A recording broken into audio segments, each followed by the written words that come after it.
ನಮಸ್ಕಾರ ವೀಕ್ಷಕರೇ, ಶ್ರೀಗರಿ ವಾರ್ತೆಗರಿಗೆ ಸ್ವಾಗತ. ಜುಲೈ 20, 2026ರಂದು ಕೇಂದ್ರ ಸಚಿವ ಧರ್ಮೇಂದ್ರ ಪ್ರಧಾನ್ ರಾಜೀನಾಮೆಗೆ ಆಗ್ರಹಿಸಿ ನವದೆಹಲಿಯಲ್ಲಿ ಸೋನಮ್ ವಾಂಗ್ಟಾಕ್ ನಡೆಯುತ್ತಿರುವ ಸತ್ಯಾಗ್ರಹ ಬೆಂಬಲಿಸಿ ಕನ್ನಡ ಪರ ಹೋರಾಟಗಾರ ವಾಟಾಳ್ ನಾಗರಾಜ್ ಸೋಮವಾರ ಮೈಸೂರಿನ ಹಾರ್ಡಿಂಗ್ ವೃತ್ತದಲ್ಲಿ ತೆಂಗಿನಕಾಯಿ ಒಡೆಯುವ ಮೂಲಕ ಪ್ರತಿಭಟನೆ ನಡೆಸಿದರು. ಈ ಸಂದರ್ಭದಲ್ಲಿ ಪಾರ್ಥಸಾರಥಿ, ಕನ್ನಡಾಂಬೆ ರಕ್ಷಣಾ ವೇದಿಕೆ ಜಿಲ್ಲಾಧ್ಯಕ್ಷರು ಸಂತೋಷ್, ತೇಜೇಶ್, ಲೋಕೇಶ್ ಕೊಡ, ಸಿಂಧುವಳ್ಳಿ ಶಿವಕುಮಾರ್, ನಾರಾಯಣ ಸ್ವಾಮಿ, ಶಾಂತರಾಜ ಅರಸ್, ರಾಮಕೃಷ್ಣ, ಹನುಮಂತಯ್ಯ, ರವೀಶ್, ಶಿವರಾಜ್ ಹಾಗೂ ವಾಟಾಳ್ ನಾಗರಾಜ್ ಅಭಿಮಾನಿಗಳು ಪ್ರತಿಭಟನೆಯಲ್ಲಿ ಭಾಗವಹಿಸಿದ್ದರು. ಪಕ್ಷದ ನಾಯಕರಾದ ವಾಟಾಳ್ ನಾಗರಾಜ್ ಹೋರಾಟಕ್ಕೆ ಕೇಂದ್ರ ಸರ್ಕಾರದ ವಿರುದ್ಧ, ರಾಜ್ಯ ಸರ್ಕಾರದ ವಿರುದ್ಧ ಈಡ್ಗಾಯ್ ಹೊಡೆಯುವ ಮೂಲಕ ತೀವ್ರವಾಗಿ ಪ್ರತಿಭಟನೆಯನ್ನ ಮಾಡ್ತೇವೆ.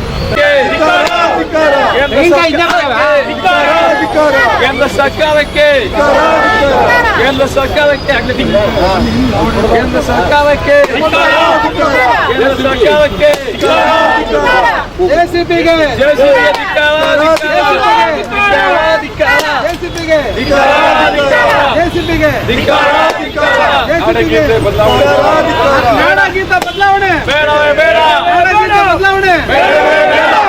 ಬದಲಾವಣೆ ಪ್ರಜಾಪ್ರಭುತ್ವ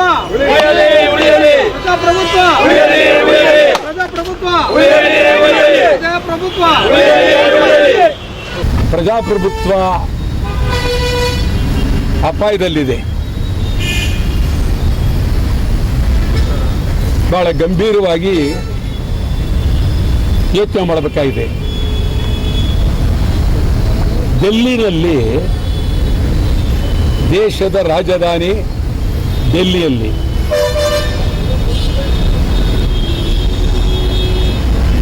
ಸೋನಮ್ ವಾಂಗ್ಟಾಕ್ ಅವರು ಬಹಳ ಹಳೇ ವಾಂಗ್ಟಾಕ್ ಅಂತ ಬಂದಿದೆ ಹಿಂದಿನಲ್ಲಿ. ಸೋನಮ್ ವಾಂಗ್ಟಾಕ್ ಇದು ಸತ್ಯಾಗ್ರಹ. ಅವರು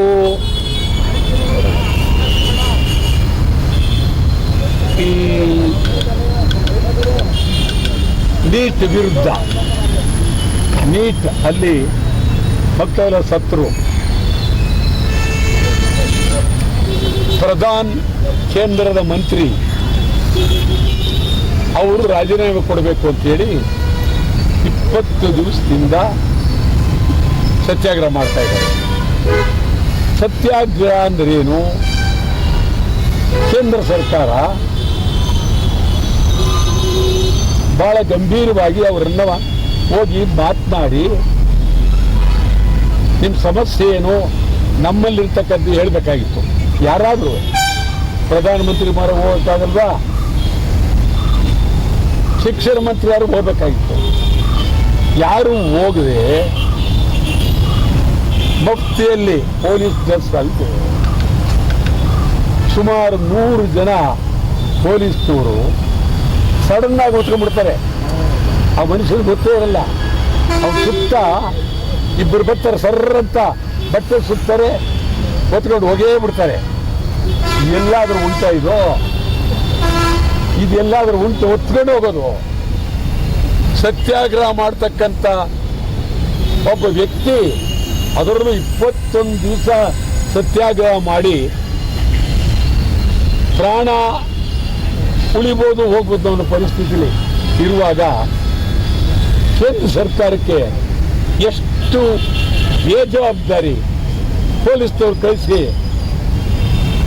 ಹೊತ್ಕೊಂಡ್ಬರೋದು ಇದೆಯಲ್ಲ, ಇದಕ್ಕಿಂತ ಅನಾಗರಿಕವಾದ್ದು ಪ್ರಜಾಪ್ರಭುತ್ವಕ್ಕೆ ಅಪಾಯ. ಪೊಲೀಸ್ನವರೇ ಮಾತಾಡಬೇಕಾಗಿತ್ತು. ಹೋಗಿ ನೀವೇನು ಸರ್ಕಾರ ಮಾತಾಡ್ತಾನೆ, ಶಿಕ್ಷಣ ಸಚಿವರು ಮಾತಾಡೋದು ಆಯಿತು. ಪೊಲೀಸ್ನವರು ಹೋಗಿ ಕುಳಿತು ಗಂಭೀರವಾಗಿ ಮಾತನಾಡಿ ಸೌಜನ್ಯವಾಗಿ ತರಬೇಕಾಗಿತ್ತು. ಅದನ್ನು ಮಾಡದೆ ಹೊತ್ಕೊಂಡು ಬಂದು ಆಸ್ಪತ್ರೆಗೆ ಹಾಕಿ ಅವ್ರ ಇಚ್ಛೆ ಬಂದಂಗೆ ಆಹಾರನ ಸೂಜಿ ಮೂಲಕ ತುಂಬಿ ಅವರ ಧರ್ಮಪತ್ನಿ ಹೊರಗಿದ್ದರು ಬಿಡದೆ ಮಾಡಬಾರ್ದ ಅನಾಚಾರ ಮಾಡಿದ್ದಾರೆ. ಇದು ಅನಾಚಾರ ಅಂತಲೇ ಅವ್ರು ಮಾಡಿರ್ತಕ್ಕಂಥದ್ದು. ನಿಜವಾಗ್ಲೂ ಪ್ರಧಾನಮಂತ್ರಿ ರಾಜೀನಾಮೆ ಕೊಡಬೇಕು. ನಮ್ಮ ದೇಶದ ಪಾರ್ಲಿಮೆಂಟ್ ಸದಸ್ಯರುಗಳು ಇವತ್ತು ಪಾರ್ಲಿಮೆಂಟ್ ಶುರುವಾಗಿದೆ. ಇದರ ಬಗ್ಗೆ ತೀವ್ರವಾಗಿ ಗಮನ ಹರಿಸಬೇಕಾಗಿತ್ತು, ಮಾಡಬೇಕು. ಇದು ಬಹಳ ಗಂಭೀರವಾಗಿ ಚಿಂತನೆ ಮತ್ತು ಆ ಒಂದು ಪ್ರಧಾನ ರಾಜೀನಾಮೆ ಕೊಡಬೇಕು ಅಂತ ಹೇಳಿ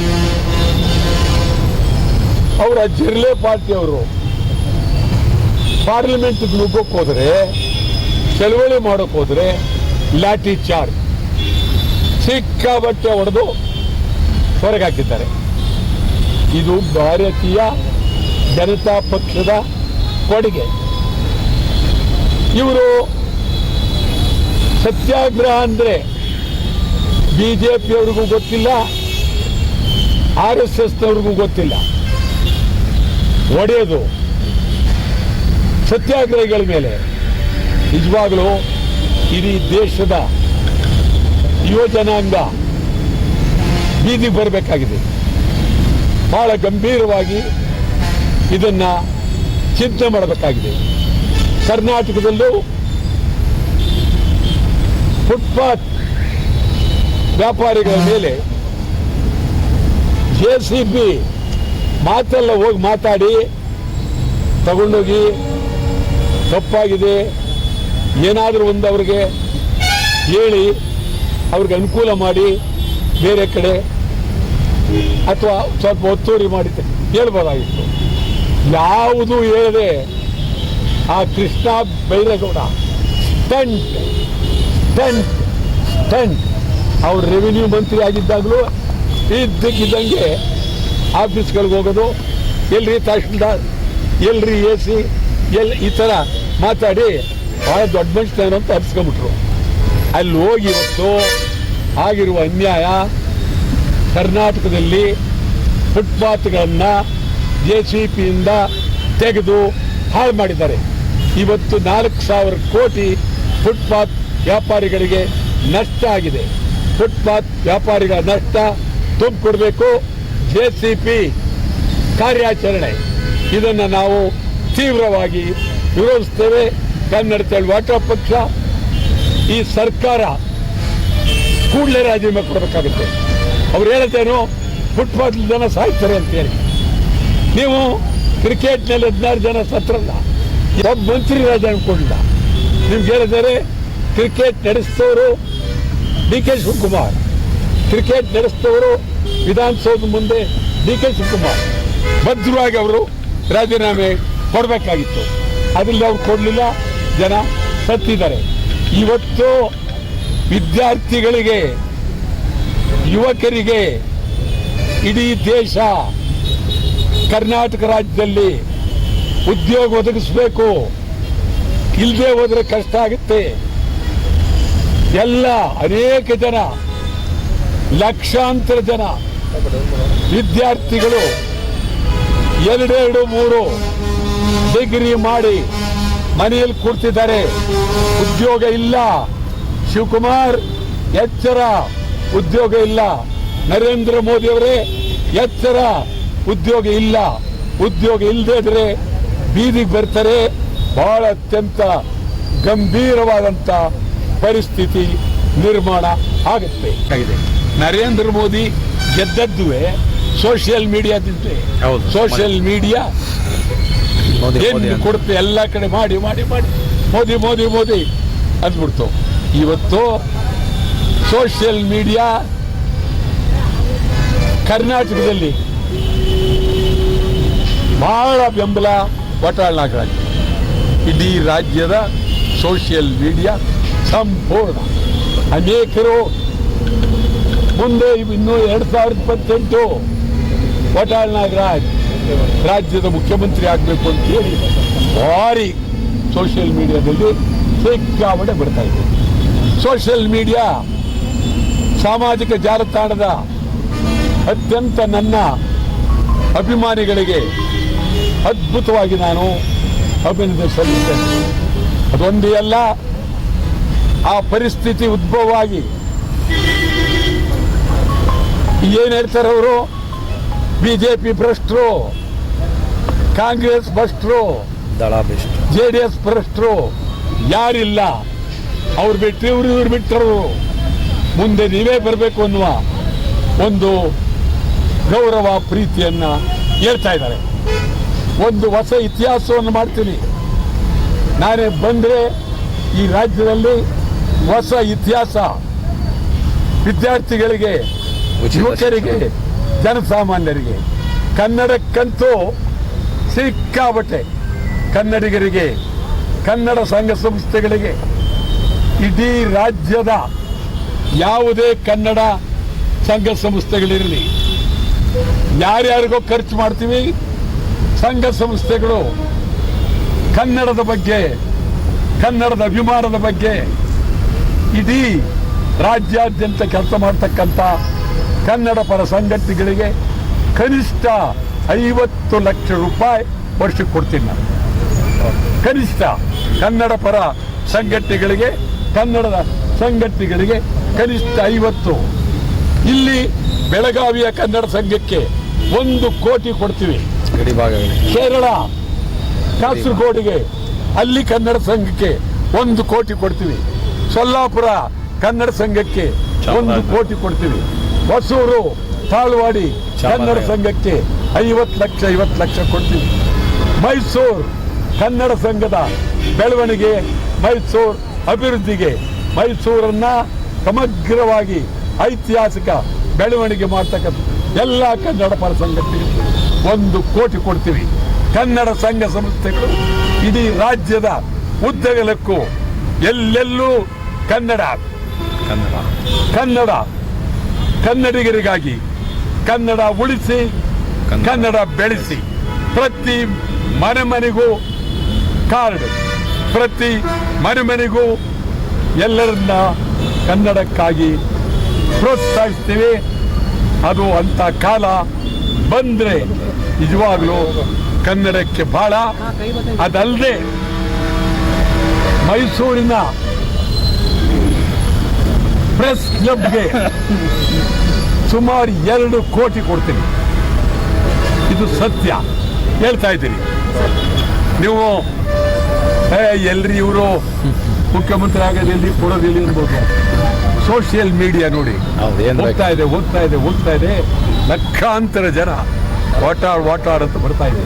ಆದ್ರಿಂದ ಕಾಲ ಸನ್ನಿಹಿತವಾಗಿದೆ.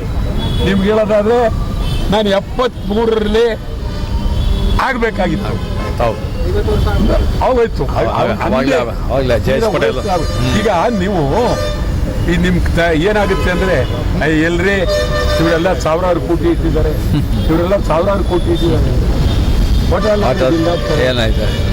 ನಿಮಗೆ ಪ್ರೀತಿ ಇದೆ, ಬಟ್ ಎಲ್ಲ ಹಾಕ್ತಾರೆ ಅಂತ ನಿಮ್ ತಲೆಯಲ್ಲಿ ಹುಯಿ ಅಂತ ಹಿಡಿತಾ ಇತ್ತೆ.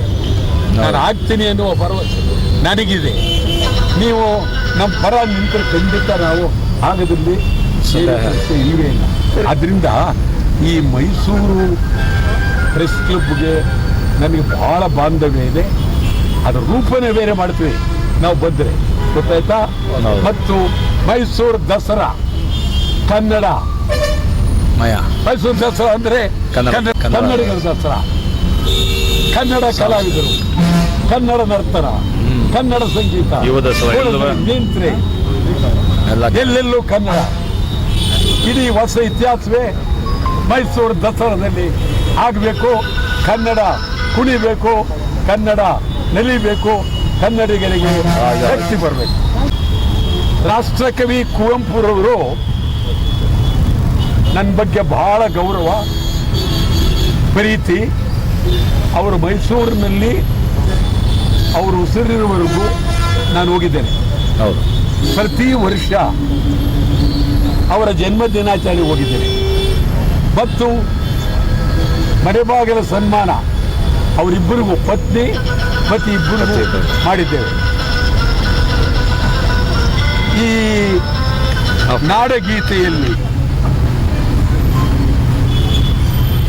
ಹಿಂದೂ, ಕ್ರೈಸ್ತ, ಮುಸಲ್ಮಾನ, ಜೈನ ನೃತ್ಯ ಪಾರಸಿಕ ಜೈನರ ಉದ್ಯಾನ ಹಿಂದೂ ಕ್ರೈಸ್ತ ಮುಸಲ್ಮಾನ ಪಾರಸಿಕ ಜೈನರ ಉದ್ಯಾನ ಜೈನರ ಉದ್ಯಾನ ಜೈನರ ಉದ್ಯಾನ ಅಂತ ಇದೆ ಸಾಲು ಮೂಲ ಕುವೆಂಪು ಬರೆದಿರೋದು. ರಾಷ್ಟ್ರಕವಿ ಕುವೆಂಪು ನಾಡಗೀತೆ ಜೈ ಭಾರತ ಜನನಿಯ ತನುಜಾತೆ ಜಯ ಹೇ ಕರ್ನಾಟಕ ಮಾತೆ. ಅದ್ಭುತವಾದ ನಾಡಗೀತೆ ರಾಷ್ಟ್ರಕವಿ ಕುವೆಂಪುರವರು ರಚನೆ ಮಾಡಿದ್ದು. ಈಗ ಕುವೆಂಪುರವರೇ ಬದುಕಿದ್ದು ತಿದ್ದುಪಡಿ ಮಾಡಿ ಅಂದಿದ್ದು. ನಾನು ರಾಜ್ಯಗೀತೆಯನ್ನು ಬದಲಾವಣೆ ಮಾಡ್ತೀನಿ ಅಂತ ಅದು ಅವ್ರಿಗೆ ಸೇರಿತ್ತು. ಈಗ ಕುವೆಂಪುರವರು ಎಷ್ಟು ವರ್ಷ ಆಯಿತು ದೈವಾಜ್ಞರಾಗಿ. ಈಗ ನೀವು ಬಂದವರೆಲ್ಲ ನಮ್ದು ಜಾತಿ ನಿಮ್ಮ ಇಚ್ಛೆ ಬಂದಂಗೆ ಪ್ರತಿಯೊಂದು ಸಮುದಾಯ ನಾಡಗೀತೆಯನ್ನ ಬದಲಾವಣೆ ಮಾಡೋದು ಅಕ್ಷಮ್ಯ ಅಪರಾಧ. ಯಾವ ಕಾರಣಕ್ಕೂ ಬದಲಾವಣೆ ಮಾಡೋದಕ್ಕೆ ಬಿಡೋದಿಲ್ಲ. ಕವಿ ಯಾವ ರೀತಿ ಬರೆದಿದ್ರು ಅದರಲ್ಲಿ ಕಾಮ ಪುಲಿಸ್ ಸ್ಟಾಪ್ ಬದಲಾವಣೆ ಮಾಡುವ ಪ್ರಶ್ನೆ ಇಲ್ವೇ ಇಲ್ಲ. ಇದನ್ನ ನೀವು ಯಾರು ಏನೇ ಹೇಳಿ ಖಂಡಿಸ್ತೀವಿ. ಅವ್ರು ಹೇಳ್ತಾರೆ ಸರ್ಕಾರ ಇದಕ್ಕೊಂದು ಸಮಿತಿ ಮಾಡಿತ್ತು, ಸರ್ಕಾರದ ಸಮಿತಿ ಮುಂದೆ ನಾವು ಹೇಳ್ದು ಅಂತ. ಯಾಕೆ ಹೇಳಿದ್ರಿ? ಸರ್ಕಾರ ಸಮಿತಿಯನ್ನೇ ವಿರೋಧ ಮಾಡಬೇಕಾಗಿತ್ತು. ಹೋಗ್ಲಿ, ಸರ್ಕಾರ ಸಮಿತಿಯಲ್ಲಿ ಮಾತನಾಡುವಾಗ ನೀವು ಭದ್ರವಾಗಿ ಇಲ್ಲಿ ಎಲ್ಲ ಆಗೋದಿಲ್ಲ ಅಂತ ಹೇಳಿ ಸರ್ಕಾರಕ್ಕೆ ಬರಿಬೋದಾಗಿತ್ತು. ಅದು ಬಿಟ್ಟು ಸರ್ಕಾರ ಸಮಿತಿ ಮಾಡಿದ್ರು ನಾವೆಲ್ಲ ಸರ್ವಾನುಮತದಿಂದ ಒಪ್ತು. ಅದಲ್ಲ, ಖಂಡಿತ ಗೌರವ ಅಲ್ಲ. ಇದು ರಾಷ್ಟ್ರಕವಿ ಕುವೆಂಪುರಗಲ್ಲ, ಸಮಗ್ರ ಕನ್ನಡ ನಾಡಿಗೆ ಅಗೌರವ ಮಾಡಿದಂಗಾಗುತ್ತೆ. ನಾಡಿಗೀತೆ ಬದಲಾವಣೆ ಬೇಡ, ಯಾವ ಕಾರಣಕ್ಕೂ ಬದಲಾವಣೆ ಮಾಡಕೂಡದು. ಮತ್ತೆ ಮುಂದಿನ ವಾರ್ತೆಗರಿಯಲ್ಲಿ ಭೇಟಿಯಾಗೋಣ. ಶ್ರೀಗರಿ, ನಿಮ್ಮ ಮನದಾಳದ ಗರಿ.